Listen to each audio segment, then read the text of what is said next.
We've been hearing prostate, prostate, prostate. What is prostate? It might interest you to know that prostate is a gland, is a structure that is present in every man. All right, what's the function of this structure? The main function of the prostate gland is just to secrete a certain fluid, okay, to make up part of the semen. And we know what semen is, it consists of sperm and so on and so forth in the male reproductive organ. So the prostate gland has a responsibility to secrete a certain fluid that helps to protect the sperm and also helps to transport the sperm during ejaculation. When a man releases, this prostate fluid serves as a transport medium as well. It helps to move the sperm quite quickly out through the urethra. Do you understand? Okay, the location of this sperm is just below the bladder in a man, where your bladder is. The prostate gland is just below it, and it surrounds the urethra. Now, the urethra is just a tube where urine flows out from. When a man pees, there is that part, that portion where urine comes out from. There's a tube that connects in. It's called a urethra. Do you get it? So the prostate gland surrounds the neck of that urethra inside. As a man grows older, this gland begins to get larger in size. It is not going to be, you don't have any control about the growth of prostate gland. Now, when it grows too large, what it does is, number one, it puts pressure. The muscles around the bladder, when it becomes too large, it puts pressure around the muscles of the bladder, thereby making it, thereby making a man uncomfortable, making him always want to pee. You want to pee, the frequency of peeing becomes too often. So one, it puts pressure on the bladder, making you want to pee often. Two, it partially blocks the urethra, that tube where urine flows out from. So it partially blocks it, such that urine now will not come out. The stream at which the urine should come will now be weak. So if a man should pee and he's supposed to come out like a tap, it's now going to be very weak, coming out sluggishly, because the prostate gland has become too large and it has partially blocked the flow of urine.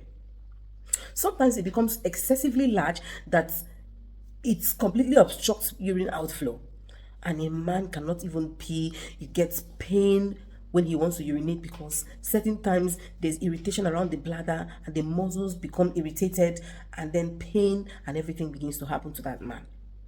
Now, let me tell you, there are majorly 3 symptoms that you have. A man has an enlarged prostate. Number 1, when you begin to notice frequency at which you pee, especially at night. So every time you go to pee, you pee now, and the next 10 minutes you feel like peeing again. You now feel like, do I have diabetes? You go and check your blood sugar and you don't have diabetes.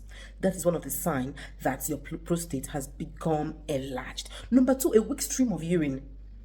You just all of a sudden start noticing that your urine doesn't flow out with a steady stream, a stronger stream. It now becomes very weak and just goes like this.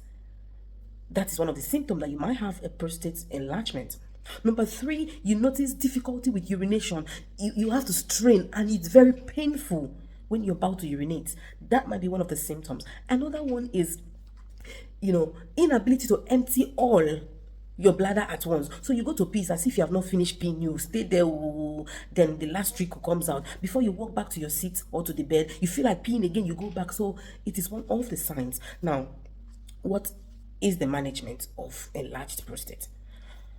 Number 1, lifestyle changes. This includes you not drinking too much water before bedtime, because this frequency of urination mostly occurs at night. So do not drink too much water, mostly at night, before going to bed. That will help you. So if you eat maybe around 5 p.m., you stop drinking water, you stop eating, that will help you. Number 2, you have to reduce your consumption of caffeine and alcohol. Now, alcohol has a tendency to irritate the muscles around the bladder, which will always make you want to pee.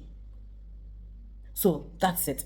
Under lifestyle changes, don't drink too much water, especially in the night. Reduce your intake of caffeine and alcohol. Now, another thing is bladder training. Now, it doesn't mean that anytime you feel like peeing, you go to pee. Sometimes try to hold it. Try to give yourself timings. Okay, I'm going to be peeing at so intervals. Your body now becomes used to it. That's toilet training, or you call it bladder training. Number 4, we can talk about medication. If it becomes, too uncomfortable, the doctor might place the person on some medications such as muscle relaxant, something that's going to help relax the muscles of the bladder so that they don't get irritated too often or make you uncomfortable, as regards your frequency of urination. Number 2, medications to actually reduce the size or shrink the size of the prostate gland. There are several medications, such as, for example, we have tamsulosin, that's going to help to, reduce the size of the prostate. Now, how do I know that I have got enlarged prostate? There is a simple test that can be done in the lab. It is called PSA. So it's called prostate specific antigen, PSA. That test is a blood test. So they're just going to take a blood sample from the man in the lab and do the test. If the level of that PSA comes up to be higher than normal, it's one of the signs that you have prostate enlargement, and then the doctor can advise you on what to do. Maybe start with placing your medications to help relax your bladder, bladder muscle. Or if it's too large, it's going to help place your medication such as tamsulosin, 400 milligram daily for probably a period of 1 month, and it's going to help shrink that enlarged prostate. And then you're going to actually have to do some modifications with your lifestyle, such as reducing water intake, especially at night, and reducing your intake of caffeine and alcohol. As a man from the age of 40, you begin to look after your prostate health. You have to begin to, think about it. You can do this test regularly. You don't have to wait until your prostate is enlarged. Prevent prostate enlargement by all costs.